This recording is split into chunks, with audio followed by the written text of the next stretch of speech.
Shalom, j'espère que vous allez bien. Avec la grâce de Dieu, je suis ravie de vous retrouver pour une nouvelle vidéo de Faites tout ce qu'il vous dira. Aujourd'hui, je vous invite à visionner le portrait de Jeffrey. Je n'en dis pas plus, je vous laisse visionner. À toutes!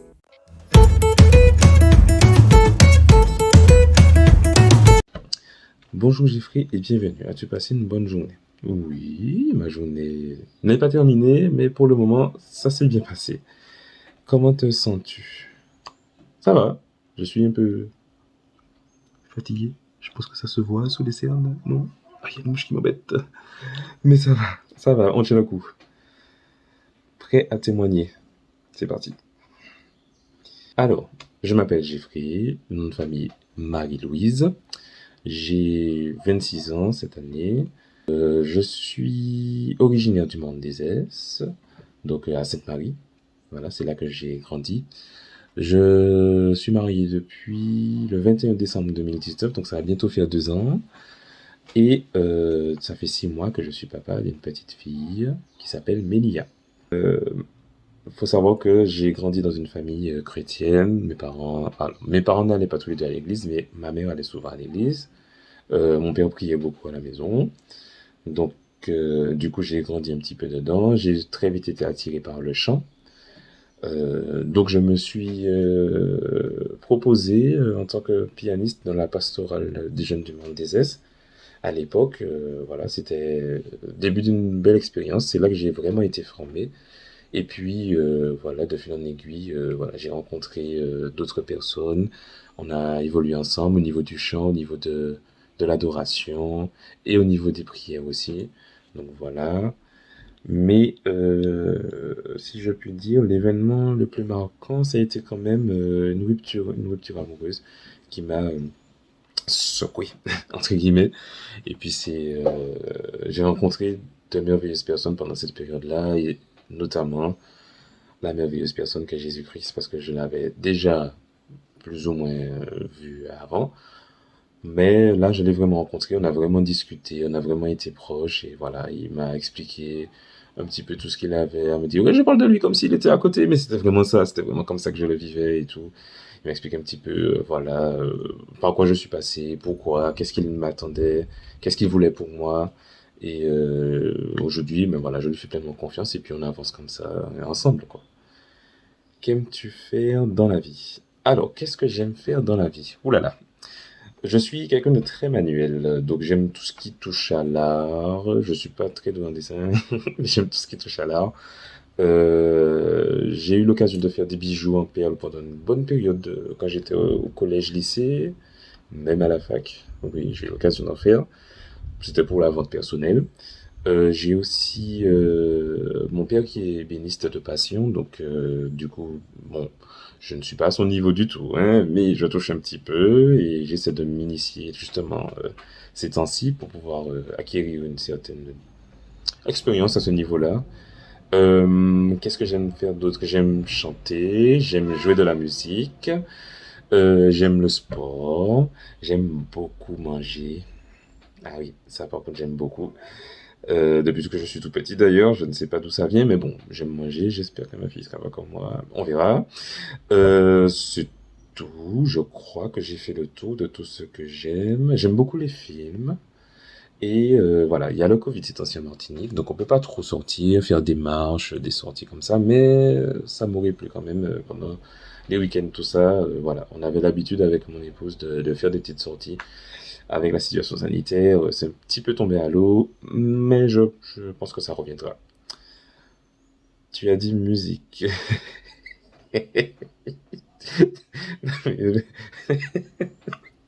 Comment tu sais? Enfin, pour oui, c'est logique, c'est logique. Peux-tu nous parler de ce talent, s'il te plaît? Quel a été ton parcours? Pourquoi ce choix? Alors, oui, j'ai dit musique. Eh bien, la musique dans ma vie, bon, ça a commencé très très jeune, hein.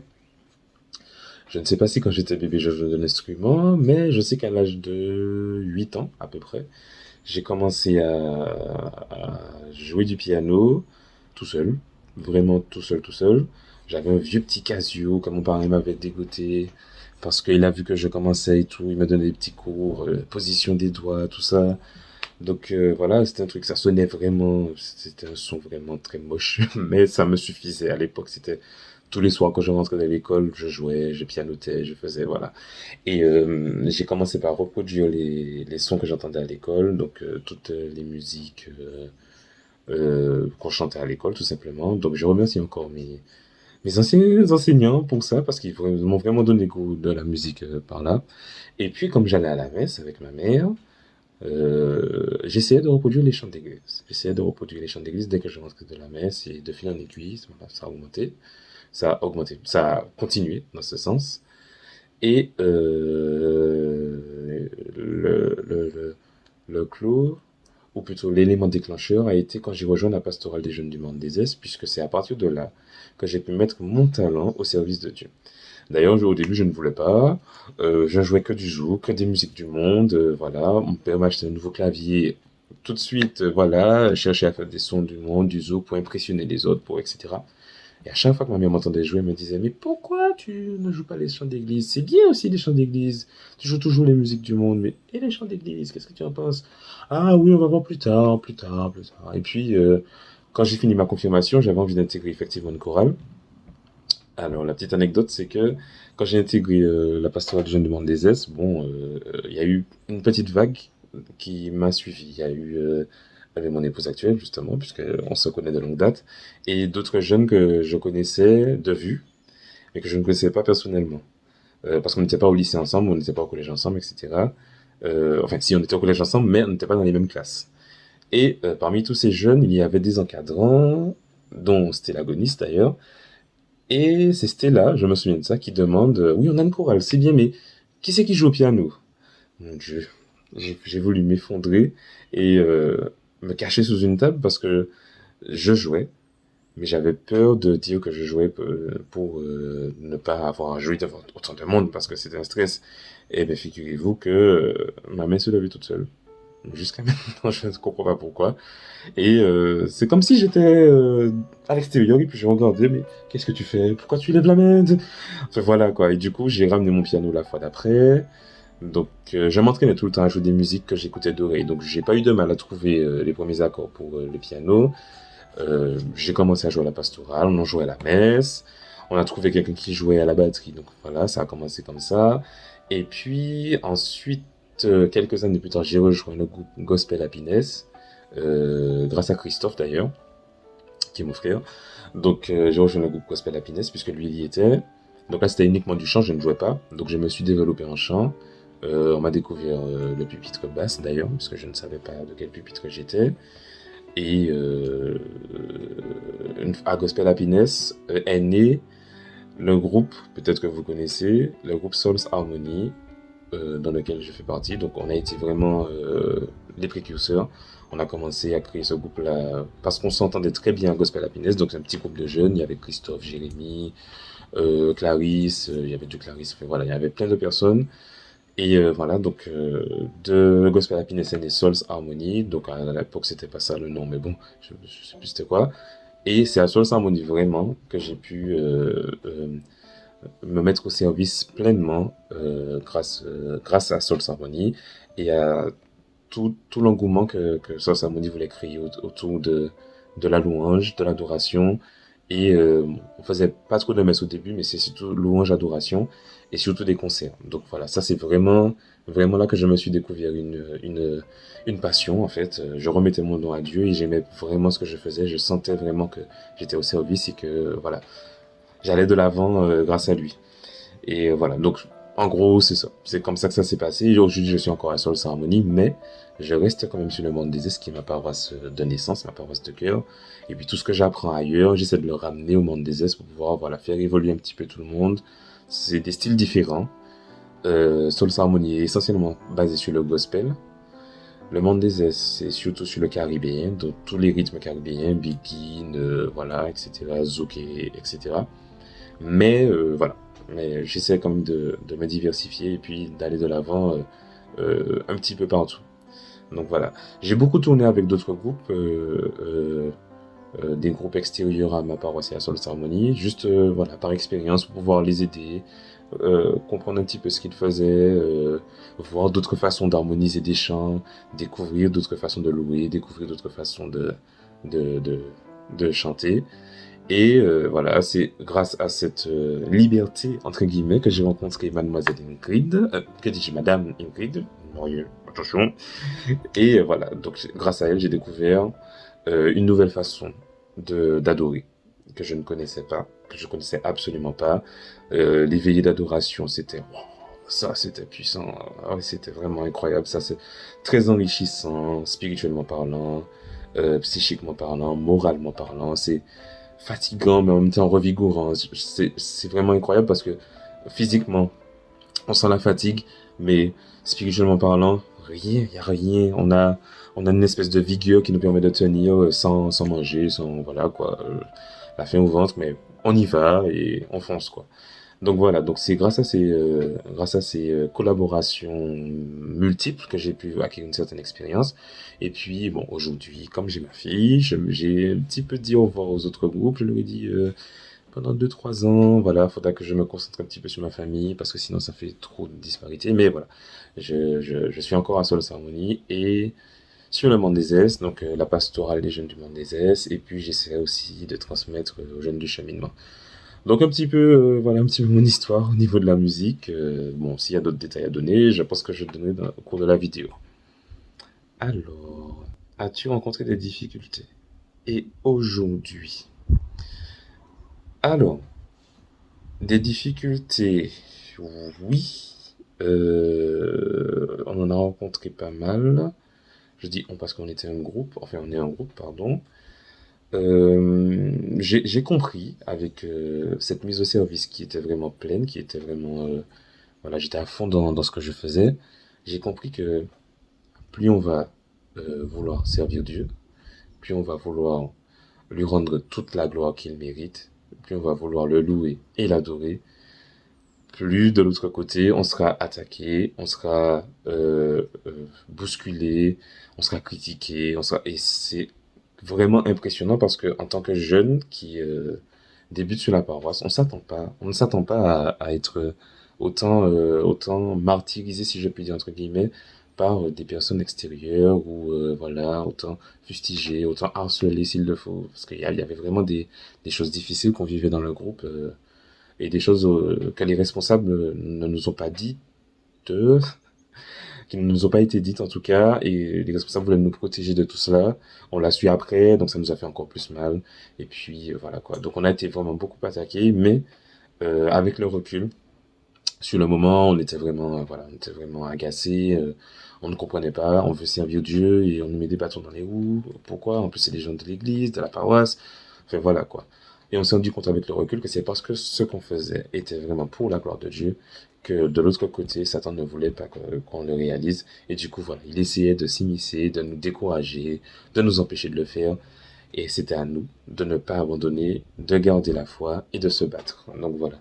Ça a été difficile au début, comme je le disais, en tant que jeune, voilà, de voir qu'on fait quelque chose, on aime ce qu'on fait, nous sommes à l'église, et pourtant, ça va pas, on est critiqué, le moindre petit faux pas, on nous attend au tournant, voilà, c'était pas du tout motivant.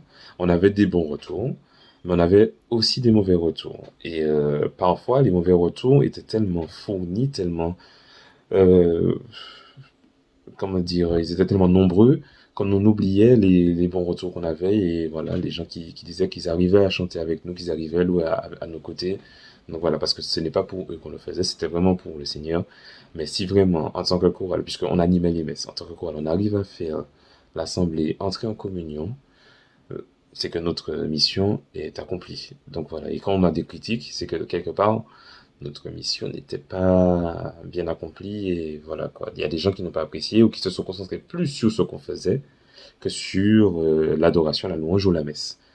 Et c'était pas l'objectif. Donc voilà, c'est les difficultés principales qu'on a eues. Sinon, personnellement, de mon côté, est-ce que j'ai eu des difficultés? Non, pas spécialement, puisque mon père a vu que j'étais vraiment attiré par la musique, il m'a acheté un piano dès qu'il a pu. Je l'ai encore d'ailleurs, mon premier clavier, je l'ai gardé. Lorsque j'ai dit à mes parents que je voudrais intégrer la pastorale des jeunes, ils ne m'ont pas empêché, alors qu'ils étaient très stricts sur les sorties, ils voulaient pas trop que je sorte ou que j'aille voilà, sortir avec des copains, tout ça. C'était pas trop, voilà quoi. Bon, ça m'a bien servi. Mais en ce qui concerne la pastorale, le mouvement d'église, alors là, ils n'ont jamais dit non. Ils m'ont dit, ok, vas-y. C'est encadré par qui? Voilà, ils sont venus voir quand même, qui c'est qui, voilà. Et après, voilà, ils ne m'ont pas empêché de faire quoi que ce soit. Par la suite, mon frère nous a rejoint à la chorale, puisqu'il joue à la guitare, mon petit frère. Et voilà, donc on était deux, et voilà. Donc personnellement, non, la musique m'a plutôt aidé dans mes difficultés, plutôt que de me donner des difficultés de façon personnelle. Donc voilà. Comment tu gères ces difficultés, la musique, notamment la vie de famille? Alors, pour la gestion des difficultés, bon, j'en ai déjà un petit peu parlé. Voilà, c'est bon, on essaie de prendre sur soi, sur le moment, c'est pas toujours évident. On essaie de prendre un peu de recul, ça non plus, c'est pas évident. Et puis on essaie surtout de limiter la casse hein, en fonction de ce qu'on a comme difficulté. Donc quand c'est les critiques, on essaie de ne pas répondre tout de suite, de cogiter ensemble, de parler ensemble. Voilà, c'est assez difficile. Lorsque c'est des soucis techniques, parce que c'est vrai que j'en ai pas parlé, mais parfois on avait des soucis techniques lors des représentations. Bon, on accuse le coup sur le moment, mais si ça s'est fait comme ça, c'est que ça devait se faire comme ça. Et puis on a eu la capacité quand même de justement de discuter et puis de rebondir. Quand on savait qu'il y avait un souci, on se disait bon la prochaine fois que ça nous arrive, on part en acapella, on fait quelque chose. Donc voilà, de façon personnelle, comme je vous l'ai dit, j'ai pas eu plus de difficultés que cela. Donc voilà. Euh, voilà. Et concernant la gestion de la vie de famille, alors lorsque j'étais chez mes parents, ça allait. Ça a été difficile par contre par rapport aux études, parce que les études étaient assez intenses. Ouais, c'était compliqué. C'était compliqué de gérer les répétitions, les études, euh, et le travail à la maison. Il faut savoir que et on a eu des difficultés dans ma famille aussi, puisqu'il y a eu ma grand-mère qui a été alitée. Ça fait un petit moment déjà. Et du coup, c'est ma mère qui s'occupait d'elle, qui s'occupe d'elle en tout cas. Pas au début, mais maintenant elle s'occupe d'elle. Et voilà, donc il y a beaucoup de va-et-vient entre ma maison et chez ma grand-mère. Et du coup, voilà, ça a pu, le problème de gestion, de temps pour travailler, temps pour répéter. Voilà, surtout que j'ai préféré répéter que travailler. Donc, c'était un peu compliqué d'agencer les deux. Mais oui, ça a été. J'ai senti vraiment que comme voilà, le Seigneur sentait que j'étais au service et que j'étais vraiment à fond de ce que je faisais, il m'a donné la possibilité aussi de voilà, d'avoir du temps, de dégager du temps pour que je puisse travailler à un moment ou à un autre. Et puis voilà, de ne pas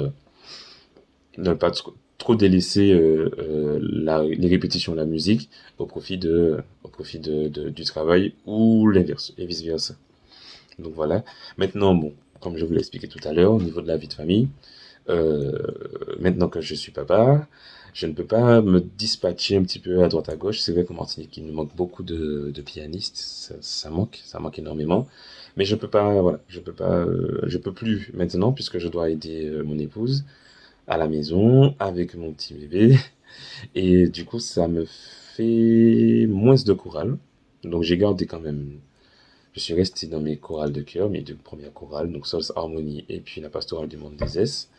Mais ce n'est plus, voilà, je suis plus aussi à droite à gauche qu'avant, mais j'ai pris le temps quand même d'expliquer au groupe pourquoi je ne pourrai plus les accompagner et que ça va durer peut-être 2 ou 3 ans, le temps que ma fille grandisse. Et puis voilà, une fois qu'elle sera un petit peu plus grande, je pense que je pourrai reprendre, en espérant que le Covid ne nous laisse reprendre. Donc voilà, et voilà. Donc la gestion générale, c'est ça. Mais sinon, dans l'organisation, les répétitions, on essaie de s'arranger pour que ça soit le week-end ou les mercredis, parce qu'en semaine, c'est assez chargé. Assez chargé, et voilà. Donc, on s'en sort très bien pour le moment. Pourrais-tu nous confier comment travailles-tu avec le cœur, l'inspiration ou autre? Alors, comment je travaille? Bon, on peut dire que euh, si je dois travailler avec des musiciens qui ne sont pas de mon groupe, je serais un peu handicapé parce que je ne lis aucune partition. J'ai commencé à apprendre, ça fait peut-être un mois, parce que voilà, je trouve que c'est le langage des musiciens, donc il faudrait que je l'apprenne, quoi. Mais je suis au stade de la maternelle pour le moment niveau partition, donc voilà quoi. Donc comment je travaille, c'est beaucoup à l'oreille. Euh, J'écoute énormément de musique à longueur de temps, puisque j'aime ça. Et je m'inspire, pas que des musiques chrétiennes d'ailleurs, je m'inspire un petit peu de tous les mouvements musicaux qui existent dans le monde, tous ceux qui me plaisent en tout cas, ou tous ceux qui, voilà, qui reflètent quelque chose, voilà. Et du coup, comment je peux exprimer cela dans ma musique, c'est, je pars du principe que la personne va chanter, la personne qui va chanter, si elle chante en solo, ou les personnes qui vont chanter dans une chorale, ne vont pas forcément chanter de la même manière que d'autres. Donc il y a forcément un travail d'écoute qui doit se faire avant de commencer à poser ses doigts sur le clavier. Et ça, c'est voilà, c'est ce que je fais le plus souvent lorsque je travaille avec d'autres chorales. Mais lorsque je suis avec mes deux chorales, donc il y a une petite habitude qui s'installe avec le temps. Donc elle est voilà, elle est bien présente. Donc ça coule de source. Et euh, il y a des chants avec eux en tout cas. Il y a des chants avec les groupes, les groupes dont je fais partie qu'on va travailler énormément. On peut répéter des heures et des heures sur les chants pour voilà peaufiner le moins de petits détails et tout. Et puis il y a des chants, je vais leur dire franchement, ce chant-là, ce sera vraiment selon le Saint-Esprit le jour J. Parce que notamment dans les chants de messe et les chants d'adoration. Surtout les chants d'adoration. D'ailleurs, les chants d'adoration, on va juste réviser voilà, les phrases musicales, si je puis dire. Le couplet, ça fait ces accords-là, le refrain, c'est ça. Et puis le jour J, en fonction de l'onction, en fonction de ce que les chanteurs vont recevoir, en fonction de ce que nous, on va recevoir, on va adapter. On va pas répéter de A à Z pour que ça soit voilà, carré, comme si on était dans un concert. Voilà. Pour les adorations, voilà, on sait pas comme ça qu'on fonctionne. C'est l'idée que j'ai proposée aux musiciens et c'est l'idée que j'ai aussi proposée aux chanteurs. Ils étaient totalement d'accord parce que, comme je le disais, le jour J, on sait pas comment ça va, on sait pas comment ça va évoluer. D'ailleurs, c'est quelque chose que j'ai découvert grâce grâce à Ingrid et grâce à un autre groupe c'est le groupe Divine Symphonie. Non, pas Divine Symphonie. Je dis des bêtises. C'est le groupe oh, j'ai oublié. Ah, Spiritual Voices. Voilà, c'est le groupe grâce au groupe Spiritual Voices qui sont de Redoute, je crois. C'est vraiment ça. C'est vraiment le jour J, s'il y a quelque chose en plus à mettre, s'ils sentent l'onction, mais ils le font en fait. Même si on n'a pas répété ça, ils le font et du coup voilà, ça fait qu'on a des petites notes en plus du côté du chant. Et il faut adapter parfois au piano, donc c'est vraiment une relation qui s'installe. Voilà, et puis à Sols Harmony et à la Pasto, c'est une relation qui s'est installée dès le départ. Donc vraiment, voilà, quand je suis avec eux, je dis vraiment aux musiciens, lorsqu'on répète, c'est pas la peine de mettre les choses, voilà, millimétrées, que toutes les notes soient bien placées à chaque fois. Non, ça ne sert à rien parce que le jour J, les chanteurs vont sûrement être guidés par l'Esprit Saint. Ils vont recevoir une certaine onction, ils vont chanter soit différemment, soit, voilà, il y aura quelque chose qui va changer, il y aura une atmosphère qui va être créée, et c'est à partir de cette atmosphère-là qu'on pourra, voilà, évoluer et puis voir quelle couleur on va donner au chant.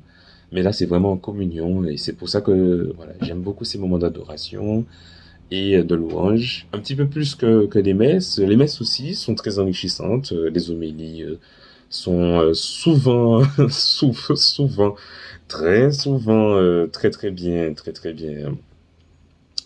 proclamées. Donc voilà quoi, c'est un peu comment je fonctionne. Et pendant une période, je répétais énormément à la maison. Je travaillais beaucoup à la maison, les morceaux, je les répétais. J'avais plusieurs harmonisations pour un seul morceau parce que je me suis dit, eh, ouais, peut-être que si je chante comme ça, voilà, ça va être mieux, ou peut-être que s'il faut cette voix-là, je pourrais mettre cet accord-là, etc., etc. Et voilà, donc beaucoup de travail à la maison quand j'étais plus jeune, maintenant un peu moins, mais beaucoup de travail mental, si je puis dire. Moins parce que je me donne moins de temps par rapport aux choses de la vie, mais lorsque je suis sur la route ou que voilà, je marche, voilà, je pense à ce chant-là, j'imagine déjà les accords et la tournure que ça pourrait avoir. Ensuite, je propose aux chanteurs et aux musiciens de chacune des chorales dont je fais partie. S'ils sont d'accord, on garde, sinon, on peut modifier. Et voilà, quoi. Donc voilà. Allez, je continue.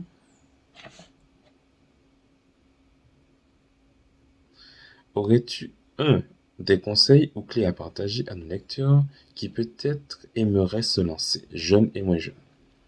Pour les jeunes qui aimeraient se lancer dans la musique. Euh, Plusieurs petites choses.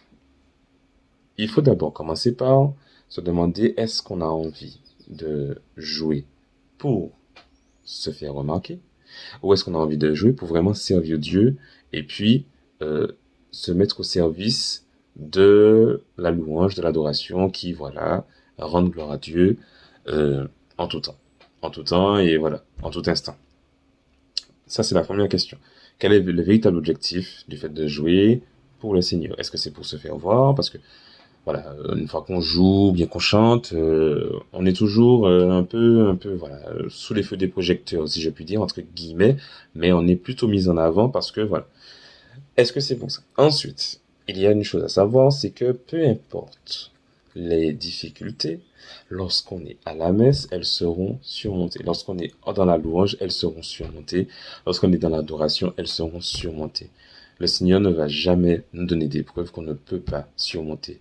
Et ça, je l'ai vu, je l'ai vécu maintes et maintes fois à mes nombreuses représentations. Je n'ai pas fait tant que ça, mais bon, voilà, quoi.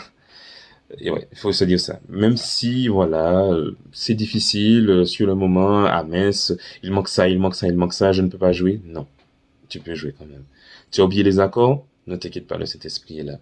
Tu ne sais pas quoi jouer? Il faut faire une petite instrumentale? Le Saint-Esprit va guider tes doigts. Ne t'inquiète surtout pas.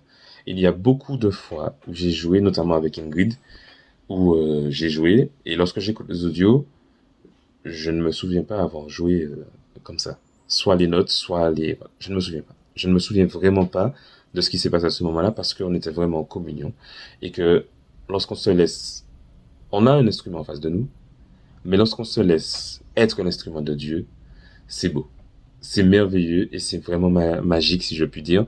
Parce que voilà, on contrôle plus ce qu'on fait et on avance, on avance, on avance. Et puis, on se sent vraiment transporté, on se sent vraiment bercé, et voilà, on sent que les bras du Saint-Esprit nous entourent et que cette chaleur nous envahit et puis on avance. Donc voilà, ne pas s'en faire pour les petites erreurs, voilà.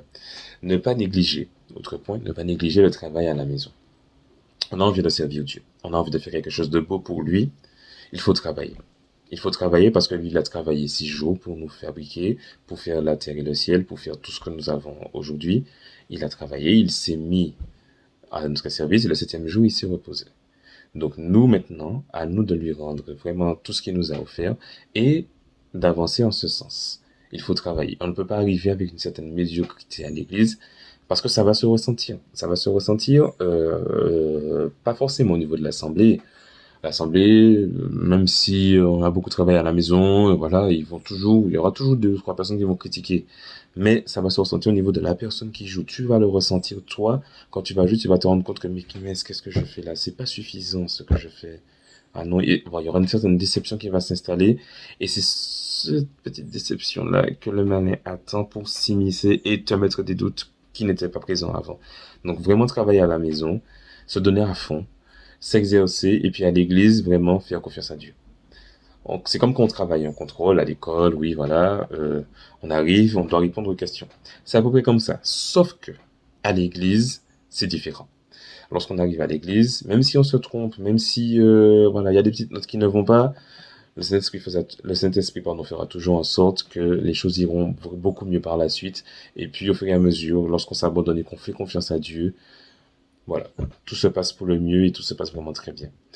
Donc voilà, donc si vraiment tu veux te lancer, dis-toi que le Seigneur sera à tes côtés de A à Z et jusqu'à la fin, même s'il y a des lettres après. Parce que jusqu'à maintenant, je le dis souvent aux autres, je ne joue pas trop dans le monde, j'essaie d'éviter parce que je ne ressens pas la même chose. Dans l'église, je sais que le Saint-Esprit est là, je sais que il me fait confiance et je sais que je pourrai avancer avec lui. Donc voilà, si je sais que je peux faire confiance à Dieu, je sais que je peux avancer et que je lui donne toute ma confiance, que je m'abandonne à lui, euh, tout va se passer pour le mieux et puis voilà quoi. Avec les musiciens de Souls Harmony, c'est un petit peu comme ça qu'on fonctionne, surtout pour les adorations. On s'abandonne clairement à lui. On va travailler parce qu'on peut pas arriver sans accord, on peut pas arriver sans avoir un minimum de travail. C'est pour le Seigneur que j'ai chanté, donc il faut qu'il y ait vraiment un minimum, voilà quoi, quelque chose de vraiment correct qui se passe. Mais, comme on sait que le Seigneur sera avec nous, et on sait aussi qu'il va nous accompagner, on ne va pas faire des choses millimétrées pour pouvoir brider les chanteurs. Voilà, on ne pourra pas. Par contre, pour les messes, c'est différent puisqu'il y a un cadre, il y a un temps à respecter. Donc là, oui, on peut vraiment faire des choses millimétrées. Mais là, si tu veux te lancer, dis-toi que le Seigneur sera toujours à tes côtés. Prochaine question, j'ai presque plus de batterie. Un dernier mot.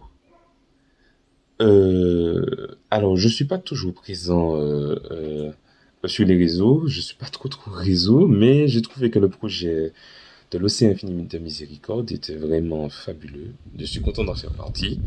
Si je peux transmettre à d'autres personnes cette joie d'adorer le Seigneur, de le louer et d'avancer dans la vie avec lui, euh, tant mieux. Et puis, donc, du coup, j'encourage tous ceux qui regardent cette vidéo, qui regardent cette vidéo ben, à croire, tout simplement. N'ayez pas peur de croire, surtout ces temps-ci. Voilà, on a beaucoup de décès. Il y a beaucoup de personnes qui sont affectées par le Covid, surtout en Martinique. Donc, n'ayez crainte. Le Seigneur vous accompagnera. Il vous accompagne encore et il vous accompagnera toujours. Donc, voilà. Et puis, faites confiance à Dieu dans tout ce que vous faites, dans tout ce que vous direz. N'hésitez pas à lui parler, comme moi je lui parle, parce que voilà quoi, ma relation avec Dieu s'est développée au cours du temps, mais j'ai quand même pris le temps de lui parler, franchement, clairement, parce qu'il sait tout de nous. Donc c'est pas la peine de lui cacher quoi que ce soit. On lui pose des questions, et puis surtout, soyez attentifs aux réponses. Ce ne sont pas forcément les réponses qu'on attend, mais il répond. Il vous répondra toujours. Donc voilà, en tout cas, je vous souhaite une bonne soirée si vous regardez cette vidéo le soir, une bonne journée si vous regardez cette vidéo en journée, et puis que Dieu vous bénisse abondamment. Gros bisous. Eh bien, j'espère que vous avez été encouragés par notre ami Jeffrey. Voilà, que toutes les personnes vraiment qui ont cet appel dans le cœur, quel qu'il soit, eh bien, puissent discerner avec le Seigneur et se lancer. Vraiment, chacun est né pour une mission particulière dans le monde, je le crois. Vraiment, nous sommes tous la réponse à une prière de ce monde. J'aime cette phrase, mon Dieu. Voilà, donc, qui que tu sois, Dieu a un plan pour toi. Il a des projets de bonheur afin de te donner un avenir et une espérance. Alors que l'Esprit Saint te donne la grâce de pouvoir discerner quel est cet appel sur ta vie. Recherche Dieu et tu sauras. Voilà, le Seigneur nous permet vraiment, quand on le découvre, quand on le rencontre, quand on apprend à le connaître, eh bien à se rencontrer soi-même, à se connaître de plus en plus. Voilà, donc merci vraiment Seigneur pour tout ce que tu fais déjà dans la vie de cette personne qui regarde cette vidéo. Merci pour tout ce que tu fais, tout ce que tu vas faire. Alléluia, gloire à toi Seigneur. Soyez en paix. Voilà, quoi qu'il arrive, Dieu est avec nous tous les jours et jusqu'à la fin des temps.